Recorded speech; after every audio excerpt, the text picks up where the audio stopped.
ফজরের নামাজটা পড়ে এসে এক পাতা কোরআন তেলাওয়াত করেন। আচ্ছা, এক পাতাও না পারেন, অন্তত কুল হুয়াল্লাহটা পড়েন। অন্তত আল্লাহকে বলতে পারবেন, আল্লাহ আমি কোরআনটাকে স্পর্শ করার চেষ্টা করেছি, ভালো করে পড়তে জানি না, কিন্তু পড়ার চেষ্টাটা করেছি বানান করে হলেও।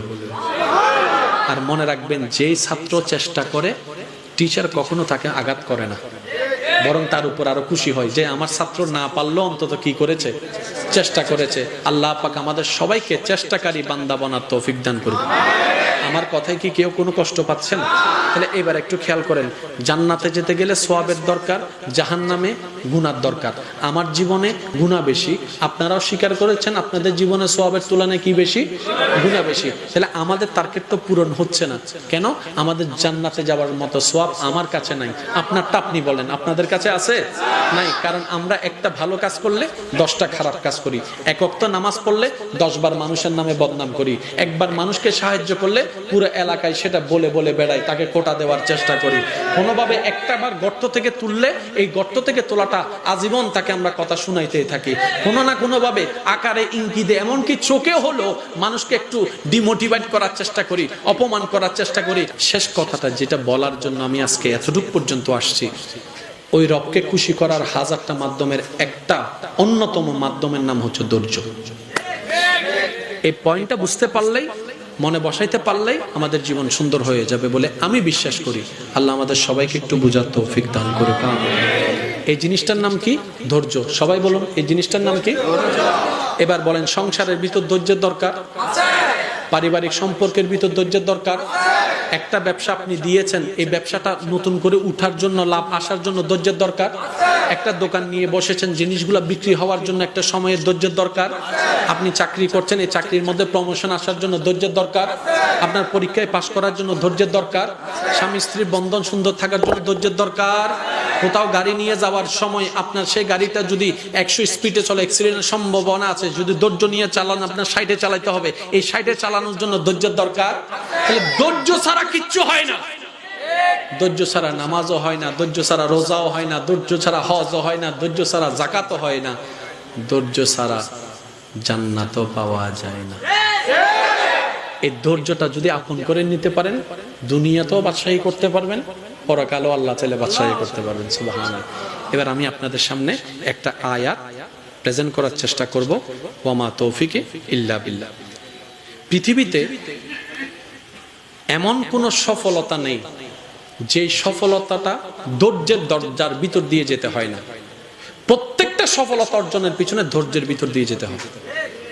আমি চিনি না, জানি না, আপনাদের এলাকায়ও যত বিলিয়নার কোটিপতি আছে, আজকে যাদেরকে আপনি কোটিপতি বলে চিনছেন, ওনাদের অতীত জীবনটা একটু খেয়াল করে দেখেন।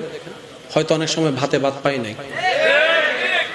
ভাতে ভাত পাই নাই, হাজার রকমের কথা শুনেছে, ধৈর্য ধরেছে, আল্লাহ নিয়ামত দান করেছে। এবার আসেন, মনোযোগ আছে আপনাদের সবার? ধৈর্য ধারণ ব্যক্তির জন্য আল্লাহ তাআলা পরকালে এমন নিয়ামত দান করবেন, এমন নিয়ামত রেখেছেন, তাদেরকে যখন আল্লাহ নিয়ামত দান করবে, হাদিসের কথা, তাদেরকে যখন আল্লাহ নিয়ামত দান করবে, ওই দুনিয়াতে কষ্ট সহ্য করা, আল্লাহর উপর খুশি মনে থেকে ওই বান্দাদেরকে আশেপাশের সবাই তাদের এই নিয়ামত পাওয়াটা দেখে জিজ্ঞেস করবে ফেরেশতাদেরকে, ওরা কি নবী? বলে যে না। ওরা কি রাসূল? বলে যে না। ওরা কি শহীদ? না। তো এত নিয়ামত পাচ্ছে কেন? তখন ফেরেশতারা বলবে, তারা হচ্ছে আল্লাহর সেই সমস্ত বান্দা যারা দুনিয়াতে ক্ষুধার্ত থেকেছে, তারপরও আল্লাহর উপর খুশি থেকেছে। সুবহানাল্লাহ। তারা দুনিয়াতে সে বান্দারা যারা আত্মীয় স্বজনের অত্যাচারের শিকার হয়েছে, কিন্তু কখনো তাদেরকে কষ্টের শিকার করে নাই। সুবহানাল্লাহ। তারা সে সমস্ত বান্দা, মুখ ছিল বদনাম করার, কখনো বদনাম করে নাই, মুখ ছিল গালি দেওয়ার, গালির পরিবর্তে কখনো গালি দেয় নাই, রবের দিকে তাকিয়ে সবাইকে মাফ করে গিয়েছে আর নিজের ভিতর ধৈর্য ধারণ করেছে। সুবহানাল্লাহ। এই পরিবেশটা দেখার পরে ওই মানুষগুলো আফসোস করবে, ইস, আমার শরীরটা যদি কেসি দিয়ে কাটতে পারতাম আর আমি ধৈর্য ধরতে পারতাম, এই নিয়ামতটা আমরাও পেয়ে যেতাম। সুবহানাল্লাহ। সেজন্য যার জীবনে দুঃখ বেশি, তার জীবনে নিয়ামতও বেশি। আর একটু জোরে বলেন না। এবার হাজারো নিয়ামতের একটা নিয়ামত শুনেন, সূরা আর-রাদ আয়াত নম্বর 24। রব্বে করিম বলছেন ধৈর্য ধারণকারীরা যখন জান্নাতে প্রবেশ করবে, শেষ ভালো যার সব বলো তার জোরে বলেন।